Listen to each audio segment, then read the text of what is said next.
Bharat petroleum corporation limited यानी BPCL देश का one of the biggest petroleum में से है। इंडिया का रिटेल पेट्रोलियम प्रोडक्ट सेल का 1/5 बीपीसीएल कंट्रोल करता है।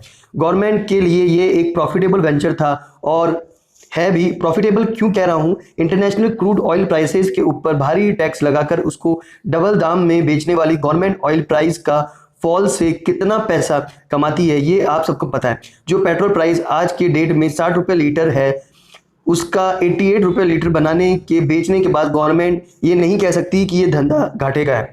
तो फिर जिस धंधे से मुनाफा हो रहा हो, सबसे ज़्यादा रेवेन्यू आ रही हो, उस धंधे को चाहे कुछ भी किया जाए, फ्यूल का डिमांड कम नहीं होने वाला। वैसा बिजनेस को सरकार क्यों बेचेगी अचानक? क्या ऐसा रीज़न या मजबूरी है? देश का one of the most profitable petroleum company को बेचने की तैयारी की जा रही है। इन्वेस्टर को क्या क्या इफेक्ट होगा, इससे पूरा एनालिसिस जानने के लिए वीडियो को एंड तक जरूर देखिएगा और चैनल को सब्सक्राइब कीजिए, तुरंत बेल आइकन जरूर प्रेस कीजिएगा। दोस्तों, प्राइवेटिज्म क्यों? दोस्तों, आप अपना प्रॉफिटेबल बिजनेस क्यों बेचेंगे? अगर आपको पूछा जाए तो आप क्या जवाब देंगे? अगर आपका बिजनेस अच्छा चल रहा है लेकिन फिर भी आपके पास कैश फ्लो कम हो, कैपिटल कम हो रहा हो, यानी आदमी जितना है उससे ज़्यादा खर्चा हो रहा है, तो फिर आप कुछ भी कर लीजिए, कितना भी प्रॉफिटेबल बिजनेस बना लीजिए, मगर आप बिजनेस को चला नहीं पाएंगे क्योंकि आपकी स्ट्रेटजी कहीं ना कहीं गलत हो रही है। और यही वजह है इंडियन इकोनॉमी कोविड-19 नहीं, उसके पहले से ही काफ़ी बुरे दौर से गुजर रही है। जब खर्चा ज़्यादा हो और आदमी कम हो तब इकोनॉमिक पॉलिसी पे सवाल उठाया जाता है और खराब पॉलिसीज एंड बैड इकोनॉमीज का ही नतीजा है कि बीपीसीएल जो फ्यूचर में गवर्नमेंट का मेजर रेवेन्यू सोर्स हो सकता था, उसको 52% स्टेक सेल करने की कोशिश की जा रही है। इंडिया के फाइनेंस मिनिस्टर निर्मला सीतारमण ने बजट 2020 में अनाउंस किया था।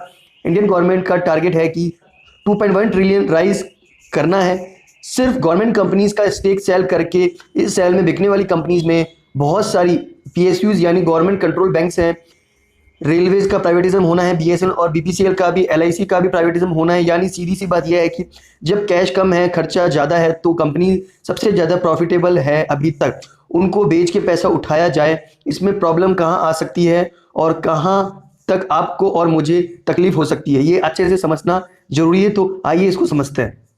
प्राइवेटिज्म में दिक्कत क्या है? लोग अक्सर कहते हैं कि प्राइवेटिज्म में दिक्कत क्या है, रिलायंस जियो जैसे टेलीकॉम चला रहा है, अच्छी सर्विस दे रहा है, वैसे ट्रेन भी रिलायंस को अगर चलाने दे दिया जाए तो ट्रेन और देश दोनों की सर्विसेज शायद बेहतर हो जाएगी। ये नज़रिया ग्लोबल ओपन मार्केट पॉलिसी के साथ बहुत अच्छा मैच करता है, इसमें कोई परेशानी नहीं दिखती है। यूरोपियन कंट्रीज एंड अमेरिकन में ट्रेन प्राइवेट कंपनी चलाते हैं, सरकार के कंट्रोल में रहने वाली कंपनीज के नंबर बहुत कम हैं। क्या यही मॉडल हमको भी फॉलो करने चाहिए?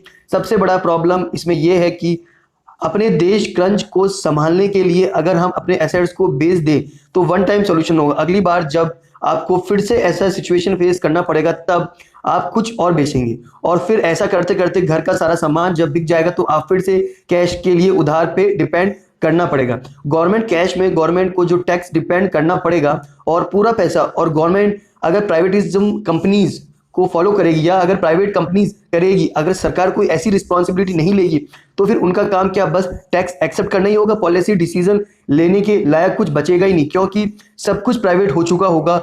और अगर ऐसा हुआ तो दुनिया एक ट्रूली ग्लोबल इकोनॉमी बनेगी जहां पूरी दुनिया का कंट्रोल मेजर कॉरपोरेशन के हाथ में रहेगा, उनके टैक्स के पैसे से सरकार चलेगी और आपका मेरे जैसे कॉमन पीपल के लिए कुछ भी पॉलिसी डिसीजन हो उसके लिए गवर्नमेंट को 10 बार सोचना पड़ेगा कि कहीं वो डिसीजन कंपनीज के अगेंस्ट ना हो पाए। और इसी को कैपिटलिस्ट सोसाइटी कहा जाता है, जहां कैपिटल फ्लो यानी कंपनीज के अगेंस्ट पेमेंट डिटरमाइन करता है वहां का डिसीजन। क्या इंडियन ऐसा रास्ते पे चलने को तैयार हो रहा है? क्या ये सही होगा हमारे देश के लिए? कमेंट में जरूर बताइएगा आप मुझे। बीपीसीएल की प्राइवेटिज्म में सबसे ज्यादा एक्सपेक्टेशन था कि सऊदी अमारको, रिलायंस, एक्सॉन जैसे बड़े खिलाड़ी कंपनी की तरफ से बिडिंग किए जाएंगे। ये एक्सपेक्टेशन कोविड-19 पैंडेमिक से पहले की थी, लेकिन जैसे ही पैंडेमिक शुरू हुआ वैसे ही क्रूड ऑयल का प्राइस फॉल हुआ। अमारको ने 40% नेट लूज का अनाउंसमेंट किया इस क्वार्टर में। रिलायंस ने भी अपना फोकस टेक्नोलॉजी और रिटेल पे रखा है, ऑयल पे प्रायोरिटी लिस्ट में नीचे है क्योंकि डिमांड कम है, प्रॉफिट मार्जिन और भी कम है। इस वक्त पर बीपीसीएल का वैल्यूएशन भी कम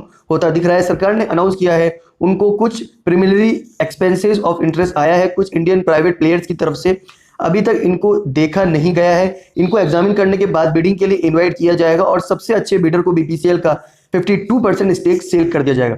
सक्सेसफुल बिडर को इंडिया का फ्यूल रिटेनिंग सेक्टर में 25.77% का कंट्रोलिंग शेयर भी मिलेगा। टोटल रिफाइनिंग मार्केट का 15% का शेयर भी मिलेगा, लेकिन एक्सपेक्टेशन के हिसाब से रिलायंस और अमारको ने कोई बिड नहीं किया है, यानी शायद गवर्नमेंट को डिजायर वैल्यूएशन नहीं मिलेगी इस डील में, और ये एक बहुत बड़ी प्रॉब्लम है, बन के सामने आ सकती है।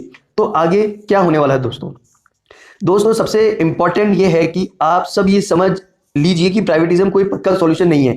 बीपीसीएल के जितने भी ईओआई आए हैं वो शायद बिड में कन्वर्ट नहीं भी हो। अगर ऐसा हुआ तो फिर क्या सरकार क्रैश कर्ज को मैनेज कर पाएगी? क्या 20 लाख करोड़ के बाद कोरोना स्टिमुलेशन पैकेज का इंडियन गवर्नमेंट उठा पाएगी? Already Indian government record construction rate को पार कर चुकी है। बीपीसीएल की सेल का अनाउंसमेंट से पहले ही शेयर 500 रुपये पर ट्रेड कर रही थी, वो नीचे गिरकर 396 पर आ गई है। इसमें इन्वेस्टर का लॉस हुआ है और भी लंबे टाइम तक ये प्राइस ऊपर जाने के लायक नहीं दिख रहे हैं, क्योंकि शेयर का कोई इंटरेस्ट इन हैंड डिमांड अभी नहीं दिख रही है, क्योंकि सरकार इसको बेचना चाहती है। अब देखना यह है कि आने वाले दिनों में ये कैसे प्ले आउट होता है। क्या सरकार इस बुरे दौर से निकल पाती है या फिर इस डिसीजन का इफेक्ट उनको आने वाले पोल्स में मिलने वाला है, ये तो